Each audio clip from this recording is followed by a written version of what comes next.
Hi, welcome to my channel. My name's Leilani. You could call me Lay. Today, I'm starting Summerween. And in the past, I have not done well on these. So my goal is to read as many books as I can, but also to DNF books if I do not like them. Turns out I don't think I'm the horror thriller type of person when it comes to books, but like TV shows I'm okay with, podcasts I'm okay with. But books, for some reason, is not my vibe. So I'm going to show you some of the prompts here, and then I'll talk you through the books that I do have. So one of the prompts, or two of the prompts, is like have a cover that looks Halloween style and have a title that says haunt in it. So this is one of them. So this is The Haunting of Hill House, and you can see that I already read some of this. I attempted to read this last year, and I stopped at page 51. I think the reason why I stopped was because I didn't vibe with the writing and I was just bored. But my goal now is to finish this book so I could actually watch the TV show, because my goal last year was to watch the TV show after I read this book, and I didn't.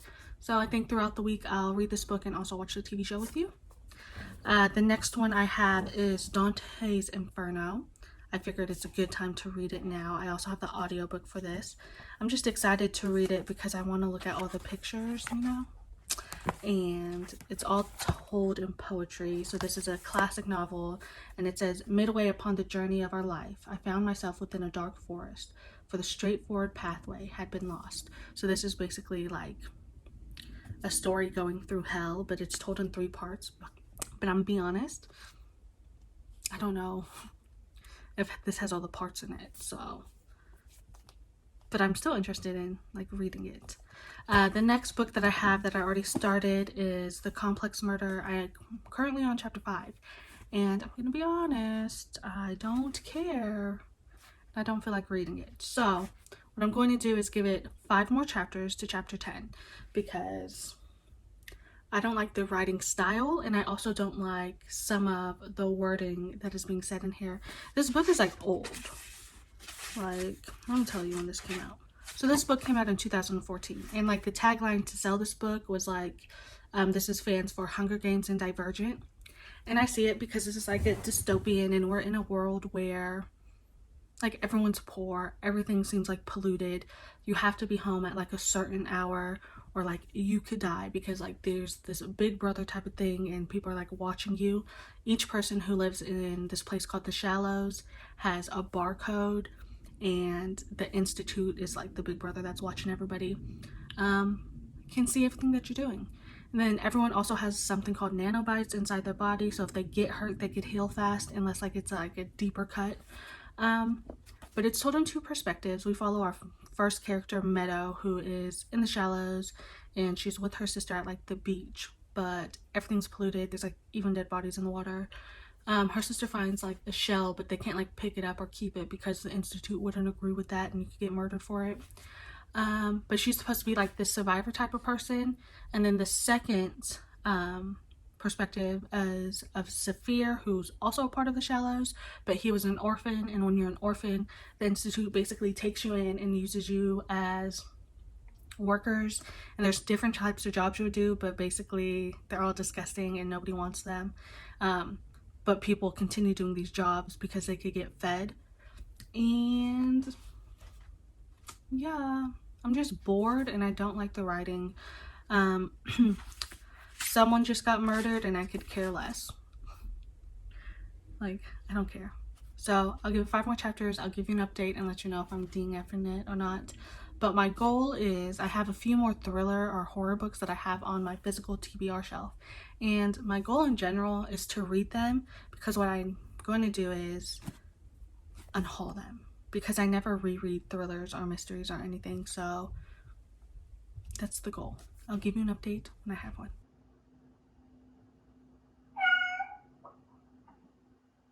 Hi. Where? What are you reading, Erin? I decided to channel my inner Miss Latte. Ah. So I'm reading Lethal Bayou Beauty. Ooh. Endure it, Leslie said. The same test you gave me. So I prepared the meal and made her watch me eat. This is my gift to you, I said. Its arms and legs, rubbery like the limbs of frog, crunching like chicken wings. She was quiet even as she watched me suck out its eyes through my smile. I was like, if the movie was coming out this year, then yeah, because then you know you'd have like a second video that you could do with it or whatever. But in my opinion, they didn't seem similar, like the books, in my opinion. But when I was reading The Island, because I read The Island first. Okay, so it's the next day on Tuesday, and I didn't give you an update. I actually DNF'd the murder complex at 15%. I couldn't even make it into 10 chapters of this book. I didn't care for the characters, I didn't care for the writing, I didn't care for the dialogue, and I also think I no longer care about dystopian books, because last month I also tried to read a dystopian book, and it didn't go well. So I think I'm just going to DNF this and probably unhaul it. Right now I'm currently watching a Summerween live show. So I think what I'm going to do is read The Haunting of Hill House. Last year I attempted to read it. I ended up at 51 pages.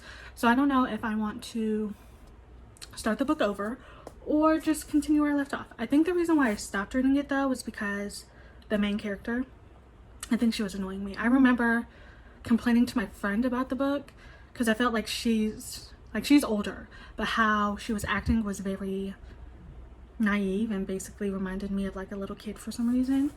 So I got to figure out if I want to start from the beginning or where I ended up at. I also think I'll start the TV show tonight. But other than that, last night I did finish a book. I'll put a cover here. It's called Radiance. It is not a horror book or a thriller book or a mystery book. It is a fantasy romance. But the main character is a monster. Basically, it's a friends to lovers, arranged marriage. You have to ally with the kingdom to protect their kingdom type of thing. Lots of betrayal, getting to know each other. I enjoyed the book a lot. I downloaded this second book this morning. Yeah. I also finished a TV show yesterday on Hulu called The Bear, which was really good.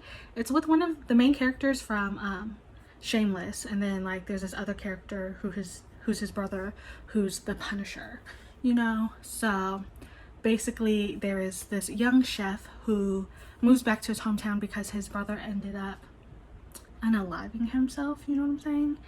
And he's taking over his brother's sandwich shop, which is basically hanging on by a thread. Like, he's in debt and all this other stuff. The coworkers are arguing, no one's listening to him, and there's all this like drama and tension, and it just felt very real. And there's like some scenes that actually like I get pissed off for some certain characters as well. There's a lot of arguing, but I really enjoyed the story, so I'm waiting for season 2. And then also what I noticed after watching some Summerween videos is a lot of people are watching the Black Phone, which is funny to me because on Saturday I went to the movies with my brother and we went to go watch the Black Phone and I got scared. So I recommend that movie to an extent. There are some slur words though. It's basically a child abduction story and the kid has to play the game of the villain, but we don't actually know what the game is or like why the villain is kidnapping these children. It's very suspenseful. It's very paranormal. It is a kind of paranormal. I was debating on actually getting the book after watching the movie because I wanted to know more about the villain, but then I'm also like, am I gonna read it? So that's my dilemma. But I'm gonna start The Haunting of Hill House and I'll give you an update when it happens. Okay, so it's currently 9:12 p.m. and I'm still reading The Haunting of Hill House. I decided to restart it because I thought it would be a good idea. So I'm on page 88. So I think I'm like halfway through the book. I also decided to see if there was an audiobook of it, and there is. It's on YouTube. I'll show you a little clip right now. Little gurgling laugh came again, and the rising mad sound of it drowned out the voice, and then suddenly, absolute silence. Eleanor took a breath, wondering if she could speak now, and then she heard a little soft cry which broke her heart. A little infinitely sad cry, a little sweet moan of wild sadness. Okay. I do prefer the audiobook over physically reading The Haunting of Hill House. I just like the narrator's voice. The thing is, though, some of the time I feel like I'm having a history lesson because it's mainly talking about the people who have lived in the house. you know, and how they were unaliving themselves. Also, the main character, Eleanor, is inside her head a lot. I think it's supposed to make us feel like we're paranoid alongside with her, but most of the time I feel like she's self-centered. Am I supposed to think that? I don't think so. But I'm also not caring about any other character or any character, period. Because what I think to me it's doing is just telling me what's happening with the house, but I actually want to see like some crazy things happening. There was a sentence here that referenced the house, which was kind of cool. The Winchester house that's in San Jose, I think. And I've been there, and like it's just like built different. You know what I'm saying? It's just built different. So this house is supposed to be like similar to the Winchester house, but yeah, I'm kind of tired. So I think what I'm gonna do is stop reading right now and probably watch some Summerween videos, and then call it a night. I'll start reading this again tomorrow. I'll probably also start the show tomorrow, even if I don't, like, if I'm still currently reading the book. But yeah, I'll give you an update later. Bye.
So it is Wednesday, and I want to give you a little update on the books.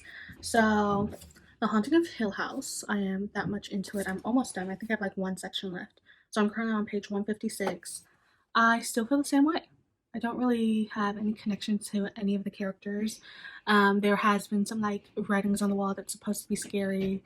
I feel like one of the main characters, Eleanor, she's having a lot of paranoia, and she keeps having like flashbacks or like visions, and like is hearing things inside the house that aren't there completely.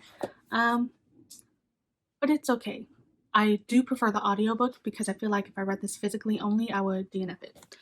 I've also continued with the Wrath King series. So I mentioned that I finished book one, which was Radiance. I gave it 3 star. I'm currently on book two. I'm almost done with it. I'm on chapter 16. I actually don't know how to pronounce the name, so I searched it. So we'll listen to it together. Ready? Eidolon. Eidolon. That's the second book in the Wrath King series. This one is better than the first book because I feel like the writing has grown more.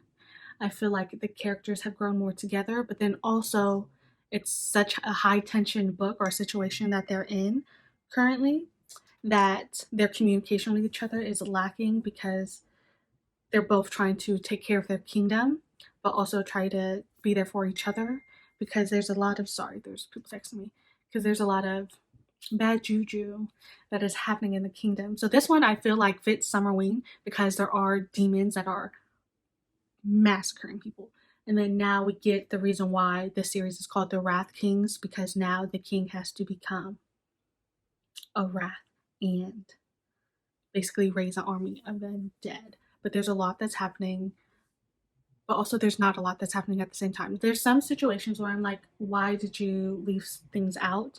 And I don't know if I want to do a spoiler review or not because maybe not in here, but there's like some stuff I'm like, So I now, even though it's better than the first book, I think I still might rate it like a 3 or a 3.5, but it depends on how it ends. I already downloaded the third book, so there's that. And then, yes, I still haven't touched Dante's Inferno, so I guess my goal later today is to finish both Haunting of Hill House and then Eidolon. And then later on, start the TV show. I'll probably start it during lunch. I'll start the TV show and then also um, read this either tonight or tomorrow. Because technically, I've been reading both The Haunting of Hill House and Eidolon in the dark. I just haven't filmed it. So there's that. But I'll give you an update when I have one. Okay, so I finished Dante's Inferno. I ended up listening to it on audiobook, and I really liked the audiobook. The narrator did a great job, like with all the voices and stuff he did. I ended up giving this story a 3 stars. We basically follow Dante on his journey through hell, but he's alive. So he's basically there to see what everything's about, and he has a guide to guide him through each location because not everything's the same. It also depends on like what crimes or what sins you committed. And most of the people he talks to are like well-known figureheads. So like he's seen like Medusa and I'm trying to think of the names I said. There's like Medusa, Achilles, Hercules, like all of these people that are well known. But then there's like other names that feel well known, but I don't actually know their backstory. But every person he talks to, they basically tell him why they're in hell. It also gets descriptive of what the area looks like, how the people look like, and how they're tortured. And basically, you could see like some people are like confused of why they're there or they understand why they're in hell. But overall, it's the 3 stars. I think what I'll do sometime in the future is reread this, but physically, so then I could annotate it. So yeah, so that's Dante's Inferno. But I have now completed Summerween. So I DNF'd a book, gave The Haunting of Hill House 2 stars, gave the Wrath King series, both the books, 3 stars, and then this is also a 3 star. Yes, just thank you for sticking around and watching. If you made it to this portion, like and subscribe if you want to. I'm happy that I've read all these books. So I'll see you in my next video. Bye.